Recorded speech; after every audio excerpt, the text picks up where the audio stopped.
Alright, welcome to a little lap guide here for Francorchamps Daily Race B this week on GT7. We're in the WRX, as it's probably not the quickest car around here. It looks like the Supras are filling up the top 10, but the WRX is just what I'm familiar with, so we thought we'd jump in here and give the time trial a bit of a crack.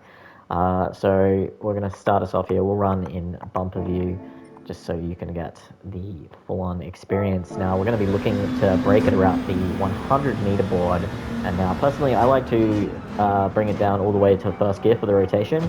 We see that I actually just missed the apex there by quite a while, but I'm able to V off the corner quite nicely and hold the throttle flat as we get the exit, so carry fairly decent speed here down towards A Rouge and Radion. Now, you just want to minimize your steering input as much as you can as we go through that complex of corners, just to scrub off as little speed as possible, because we're going to carry that speed now all the way down the Kemmel Straight. And so we're going to look to brake just past the 100-meter board. There's kind of a curb here on the left, so we want to brake just as we hit that curb, and we're going to quickly shift down 3 gears and then second gear as we turn in for the apex, just to get the extra rotation, and then quickly shift back up to third. You don't want to drift too far over to the left-hand side of the track, because we have the left-hander immediately afterwards, and then that sets us up, of course, for the important right-hander after Lecombe. So let's watch.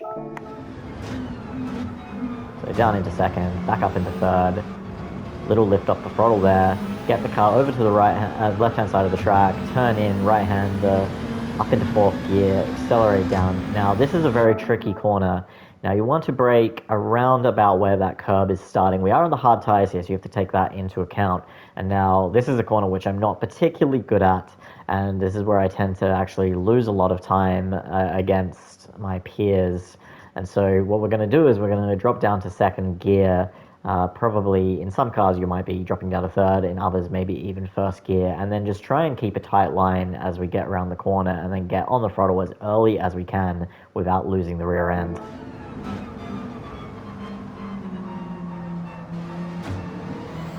So we do short shift up to third. We still have a big snap of oversteer on the exit.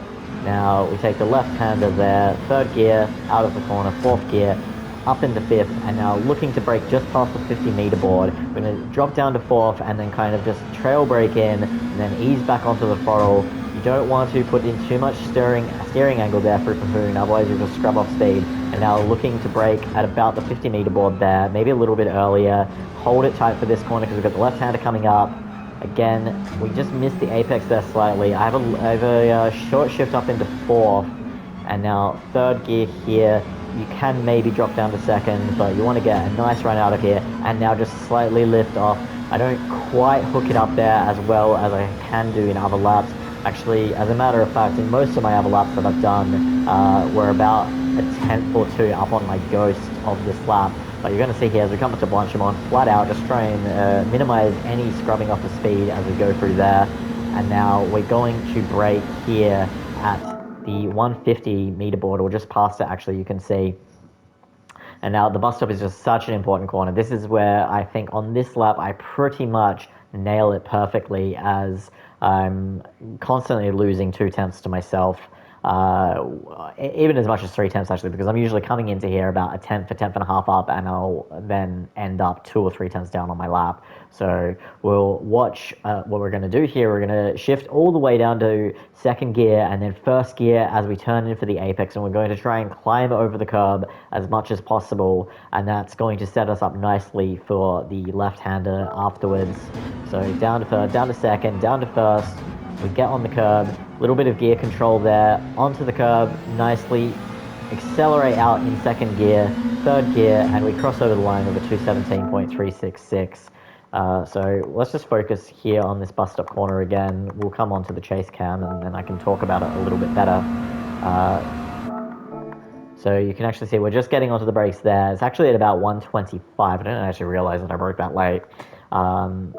But we managed to slow the car down nicely, and now we get the turn in here. You heard the tire score there, so it's quite a sharp turn in. You almost want to kind of like slide the car, and then we're going to kind of come over this curb. You can't take too much of it, otherwise you end up with a cut penalty. I think you need to stay with at least your left-hand wheels there over the white line. And so if you hook this up nicely, it's going to put you in a nice position where you're not going to drift out too far to the left here, so that you can get it over to the right and then get the turn in nicely for this right-hander. And now this is, again, another very tricky corner where you can just lose speed. So we need to get it as tight to the corner as possible to get this early rotation. Look how early we're able to get the rotation. We're almost over there onto the sausage curb. In fact, we do even hit it a little bit.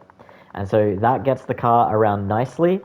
You see there, you get the little bit of rotation there. And now we can begin to feed in the throttle. And what's important here is to be able to get the steering straightened as quickly as possible before before the rev range starts to get up too high in second gear. Because if you're still feeding in a lot of steering wheel, then you're just going to lose the rear, and you'll end up probably short shifting to third gear to dull that wheel spin. And if you short shift up into third, you just lose a lot of time here on the exit. So you just really, really need to nail this exit and come out in second gear and yeah, not get the wheel spin right at the end of it. So yeah, we see that. We just nail that nicely and cross over the line.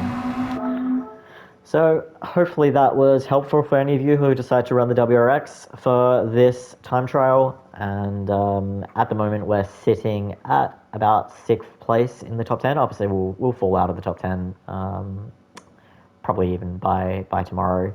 But still, this is a pretty decent lap. I think I can probably get down to a 217 flat ultimately, but yeah. So I'll just reset the lap and you can watch it in chase cam, and that'll be me signing out.